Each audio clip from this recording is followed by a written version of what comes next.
A Operação Lesa Pátria já chegou à sua quinta fase. A operação foi instaurada pelo ministro Alexandre de Moraes. Na última terça-feira, 4 policiais do Distrito Federal foram presos, inclusive um coronel da Polícia Militar. A Operação Lesa Pátria, segundo justificativa do ministro Moraes, foi criada para investigar atos chamados de antidemocráticos a partir das invasões da Praça dos Três Poderes em 8 de janeiro. Vou começar aqui com a Fabi. Ontem, Fabi completou um mês dos atos de 8 de janeiro. Esse é o saldo, né? Mais de 2.000 pessoas foram detidas e pouco mais de 900 continuam presas. Ainda muitas perguntas sem respostas. E existe, né? Como é que está a situação desses presos? Devido ao processo legal, está sendo respeitado? O contraditório, a ampla defesa? O que você tem acompanhado aí desse caso? Bom, primeiro que um nome aí, Lesa Pátria, eu diria realmente que está atrasando o país, né? De estar lesado o país, principalmente nessa parte constitucional.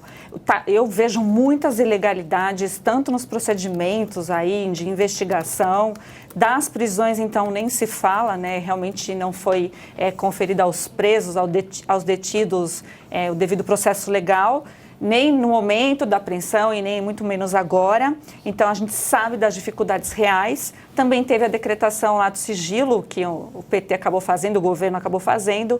Isso, ao meu ver, é uma obstrução, né, da verdade e da transparência de que deveria haver realmente.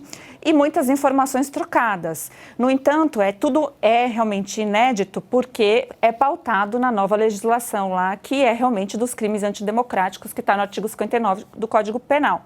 Então, tudo isso, como se procede esses julgamentos, isso é uma novidade. Agora, o que eu vejo assim é o ineditismo muito prejudicial a todos nós em relação a essas decisões atabalhoadas do ministro Alexandre de Moraes. Para dar um exemplo que eu deveria assim, dar como exemplo final, né, do que ele está fazendo de ruim para o direito no Brasil, recentemente ele deu uma decisão que, por conta do Marcos Duval, que o Marcos Duval deveria abrir e a Globo News, a CNN e Veja deveriam colocar as investigações abertas para ele, inclusive violando o sigilo de fonte, que é uma proteção constitucional vinculada à liberdade de imprensa.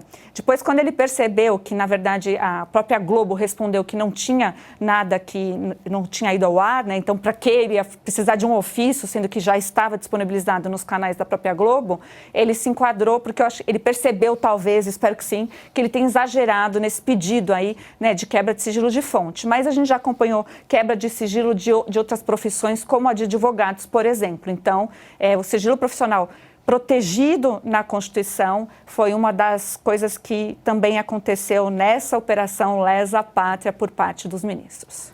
Marco, vamos lembrar aqui, como bem disse a Fabi, que o governo Lula impôs sigilo sobre a íntegra das imagens dos atos de 8 de janeiro. O sigilo foi requisitado pelo Gabinete de Segurança Institucional, o GSI, depois de um pedido feito pelo jornal Folha de São Paulo com base na Lei de Acesso à Informação. Só mais um detalhe, né? O GSI informou não ser razoável divulgar informações que exponham métodos, equipamentos, procedimentos operacionais e recursos humanos da segurança presidencial. A quem interessa esse sigilo, Marco? Olha, Paula, é um pouco risível a situação que a gente vê hoje no Brasil. Você tem o Poder Judiciário agindo de maneira totalmente autoritária.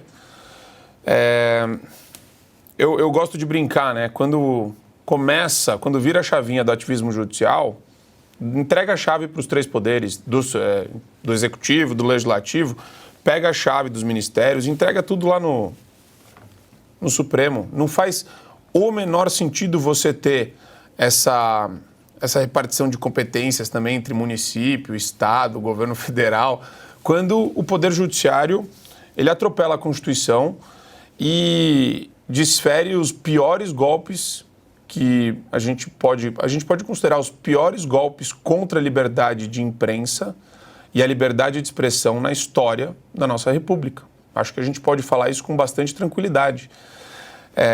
Também é um assinte a questão do ponto de vista penal processual penal contra pessoas que estavam se manifestando, o que não quer dizer que nós não condenemos vandalismo. Todo mundo qualquer cidadão que se preze condena vandalismo e é contra. Agora, quando você quer apurar alguma coisa, quando você quer descobrir o que aconteceu de fato, você precisa investigar. E, de novo, a gente vê uma gama de entidades que acabam se, de alguma forma, desenhando aí como parceiras e até a relação da imprensa, da grande imprensa, da imprensa corrupta, com o governo federal, com as autoridades judiciais, com algumas figuras aí simbólicas do ambiente judiciário brasileiro, você percebe que não é do interesse deles saber a verdade. O interesse deles é construção de narrativa. Pura e simplesmente construção de narrativa. Então fica essa mistura, você fala em ato terrorista, outra pessoa fala em golpe de Estado. Aí você vê na ponta a senhora que entrou no banheiro do ministro para tirar foto.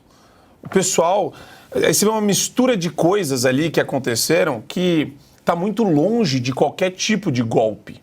Você vê algazarra, você vê vândalo, você vê gente perdida no meio de tudo aquilo e fica a imprensa toda hora falando em terrorismo e golpe. Então, é óbvio que o sigilo ele serve muito mais para quem quer construir uma narrativa e esconder a verdade da grande população e das pessoas da audiência, porque para eles é sempre assim que funciona, né? Eles gostam de trabalhar sempre com a desconstrução da verdade e a relativização dos acontecimentos. E aí, Cris, lembrando que ontem os atos completaram aí um mês, né? Os atos de 8 de janeiro em Brasília, e 900 pessoas continuam presas e parece que a grande imprensa esqueceu desse tema, né? Está esquecido. O pior não é nem isso, né? O pior é a gente ver as outras notícias de janeiro aí. Por exemplo, Sérgio Cabral solto. Hoje teve mais uma notícia de que agora nem em prisão domiciliar mais precisa ficar. É alguém que comprovadamente cometeu crimes de corrupção, lavagem de dinheiro, foi condenado em 23 processos a 425 anos de prisão, transitou em julgado e estava lá, alguns dos processos transitaram em julgado e estava lá cumprindo pena, mas foi solto por manobras que a gente já conhece bem como é que acontecem, né? Já teve até descondenação aí de alguém famoso para voltar à cena do crime. A gente vê esses todos de volta na rua, ninguém, absolutamente ninguém mais dos que foram condenados na Lava Jato, políticos de vários partidos, empreiteiros, doleiros, ninguém mais está na cadeia. Do Mensalão também já saíram todos, não porque cumpriram pena, porque foram recebendo indultos e coisas do tipo. E aí a gente vê essas pessoas, muitas delas, a imensa maioria, eu ouso dizer, absolutamente inocentes, presas há um mês, sem condenação, sem julgamento, sem direito à defesa em muitos casos e sem sequer saber do que são acusadas. Estiveram em atos antidemocráticos. Como assim estiveram em atos antidemocráticos? Manifestar-se na rua não é antidemocrático, pelo contrário, é a expressão maior da democracia, onde os contrários devem conviver harmonicamente, todos devem ter espaço e direito à liberdade de expressão, o que não vem sendo respeitado pelas nossas cortes superiores, infelizmente. E aí ter estado em manifestação é crime? Não é crime. Nem mesmo ter subido a rampa de qualquer daqueles prédios é crime. Crime é ter invadido quando estava fechado, é ter destruído patrimônio público, coisa que a esquerda sabe muito bem fazer e faz com muita frequência, sem ser presa. A gente vê eventualmente um vândalo de alguém que botou fogo numa estátua, um vândalo de um patrimônio público que foi flagrado pelas câmeras de várias televisões, esse sim ser preso e solto no dia seguinte, mediante pagamento de fiança e diante de muita balbúrdia feita por essa esquerda que agora exige aí um STF justiceiro, mas que está atuando de forma absolutamente ilegal, pelo menos conforme o que está escrito no nosso Código Penal. Não existe crime de manifestação, não existe crime de opinião, e o crime de vandalismo está tipificado sim, mas até onde eu saiba não dá pena de 1 mês de cadeia sem julgamento. Então está tudo muito errado nesse país e a gente precisa sim denunciar aqui. Quero te ouvir também, Flávio Morgan, lembrando, pegando o gancho aqui da Cris, né, que a justificativa do ministro para instaurar essa Operação Lesa Pátria foi justamente investigar aí os atos chamados de antidemocráticos, que também é algo extremamente vago, né? Vamos lá. Nós estamos dizendo há muito tempo que tem uma hipertrofia do judiciário no Brasil. Eu discordo um pouco disso, porque seria até uma coisa boa. O judiciário, ele é o menos democrático dos poderes. Isso significa que ele também é o poder mais técnico, aquele que tem menos representatividade perante o povo, mas ele é um conciliábulo ali de pessoas que seriam supostamente, né, mais gabaritadas, né, mais preparadas para lidar com algumas questões. Por isso que ele é o poder que julga. Porém, Foi a imagem? não é uma Voltou. FIA. Consegui voltar? Desculpa. Isso, tinha travado um pouquinho. Desculpa a conexão aqui. O que eu acho que não acontece, de fato, uma hipertrofia do judiciário. O que está acontecendo é uma hipertrofia da ideia de você interpretar fatos. Ou seja, agora você olha para uma velhinha que levanta um cartaz e diz: isto é um ato antidemocrático, porque ela disse que ela não confia tanto na coisa X que aconteceu ali no dia tal. E você vê como é que a coisa é tão grave, nós não podemos nem citar isso, porque se nós citarmos, né, o que ela disse, vamos ser chamados também de antidemocráticos, vai ter quebra de sigilo, investigação que chega até a gente, assim por diante. Então, no final das contas, não está tendo uma hipertrofia da lei, não está tendo aquele dura lex sed lex, né? A lei é dura, mas é a lei. O que está havendo é uma hipertrofia da interpretação, ou seja, olha, eu agora acho que o regimento interno do STF, que diz que se um crime aconteceu dentro do prédio, ele me permite investigar eu mesmo o crime, agora eu vou investigar isso na internet, agora eu vou manter esse inquérito indo mais para frente e mais para frente. Ora, o sonho da esquerda sempre foi, e nós dissemos isso várias vezes aqui, era criar uma lava-jato do B. Agora, essa lesa pátria, inclusive ela tem essa ironia no título, né, que a Fabi comentou muito bem, ela está lesando a pátria fazendo exatamente isso. Agora ela é uma lava-jato do B.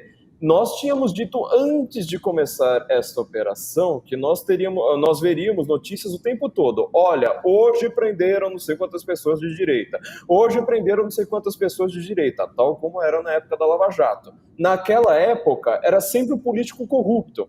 E a ideia era ir fechando o círculo, follow the money, né, procurando dinheiro, até se chegar nos mandantes, naquelas pessoas lá de cima. Agora, ao contrário, é quebra de sigilo atrás de quebra de sigilo para destruir a privacidade no país, destruir, inclusive, garantias de liberdade de expressão como o sigilo de fonte, ou seja, agora ninguém mais vai dar uma entrevista para um jornalista porque pode ter seu sigilo quebrado, para simplesmente falar assim, olha, agora vamos chegar na direita inteira. Enquanto que a gente não prender a direita inteira, a gente não está feliz. E a gente tem que colocar também que isso está sendo defendido por grandes juristas do país. Por quê? Eles sempre se trataram, na verdade, como uma oligarquia, né? Ou seja, eles não querem dizer nós somos os melhores. E sim, o poder está nas nossas mãos. Né? Nós somos os engravatados, nós vamos comer de terno e gravata até no jantar, assim por diante. Na hora que você vê que o povo está estupefato, né? Está cansado disso, está querendo uma representatividade popular, eles vão lá, tem sempre essa cartinha na manga. É ato antidemocrático. Eu sou a democracia e vocês são aquilo que eu preciso destruir para conseguir ter uma democracia de fato. Eu vou acionar aqui a bancada jurídica aqui, dos operadores de direito, para tirar uma dúvida, porque a gente comentou aqui que o governo Lula impôs o sigilo da íntegra das imagens dos atos do dia 8. Como é que vocês veem isso? Como isso pode, de alguma forma, prejudicar a defesa dessas pessoas que estão presas, no sentido da individualização das condutas? Porque, como disse o Marco, né, quem cometeu ato de vandalismo precisa ser julgado e condenado. Mas tem muita gente ali naquele bolo que não fez absolutamente nada e está presa até agora. E aí?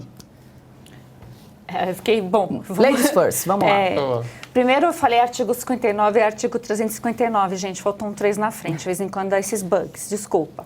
Mas justamente é um crime, quando se a gente for ver desses atos aí que estão dizendo, você teria que ter usado grave violência para derrubar o Estado democrático de direito e os poderes constitucionais. O que a gente vê, gente, na realidade, é o vandalismo puro e simples, né? Eu vejo assim juridicamente, bem tecnicamente dizendo, porque não tinha ninguém nem trabalhando. Como que você vai derrubar algum poder? São tinha ninguém lá, né? Então, não teve uso de armas, assim, a gente viu até o uso daquelas coisas que as pessoas fizeram de forma inapropriada, né? E realmente, essas imagens, ao meu ver, elas são determinantes para poder individualizar agora o que mais interessa, porque a lei penal, ela foi feita para a proteção de jamais punir um inocente. Inclusive, remédio constitucional, tão conhecido como habeas corpus, ele foi criado e pensado exatamente nisso, é um remédio para que ninguém fique injustamente preso nem por um segundo. E a gente está acompanhando, neste caso, acho que a maior das gravidades, Paula, é realmente você não ter a individualização das condutas. Então,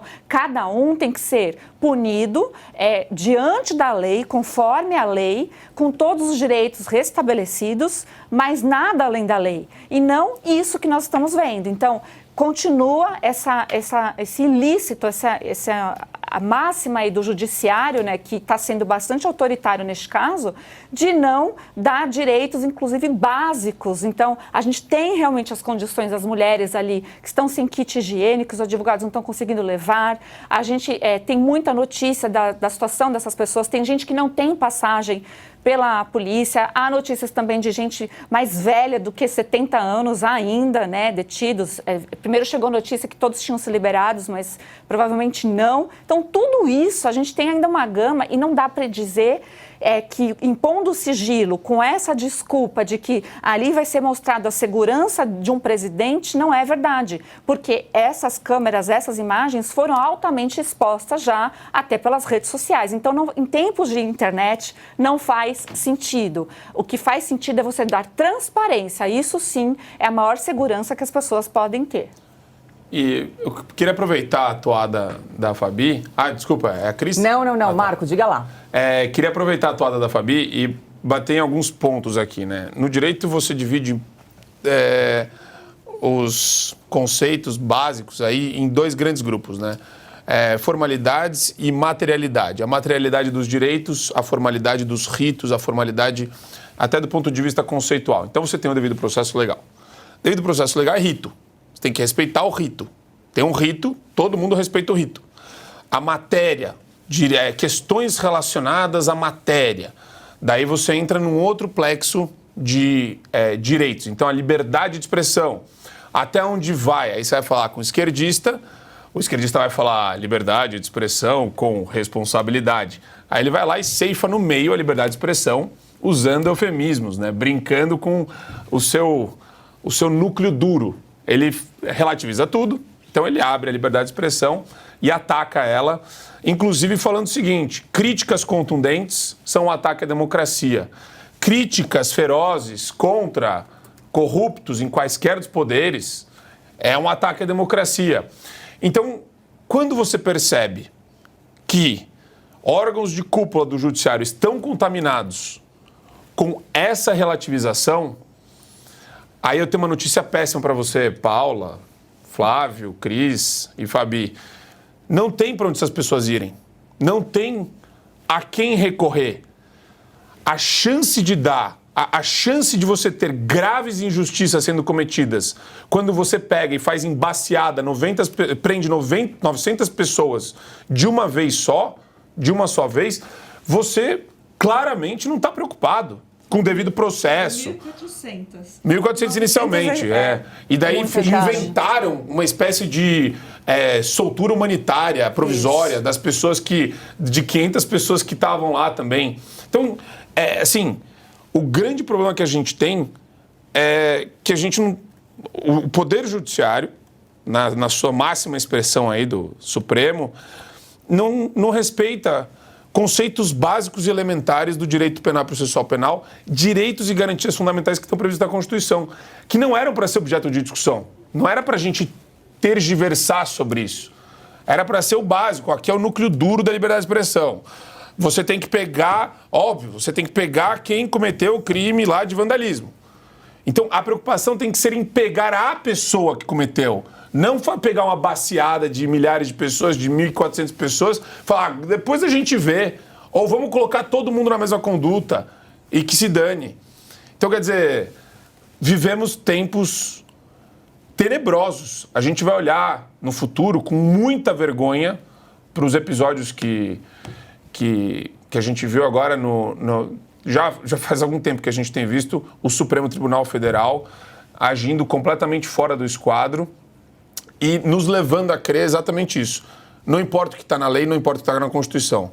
O que vale é o jantar entre oligarcas, como disse o Flávio, entre oligarcas e os membros aí das altas cúpulas do poder aqui no Brasil.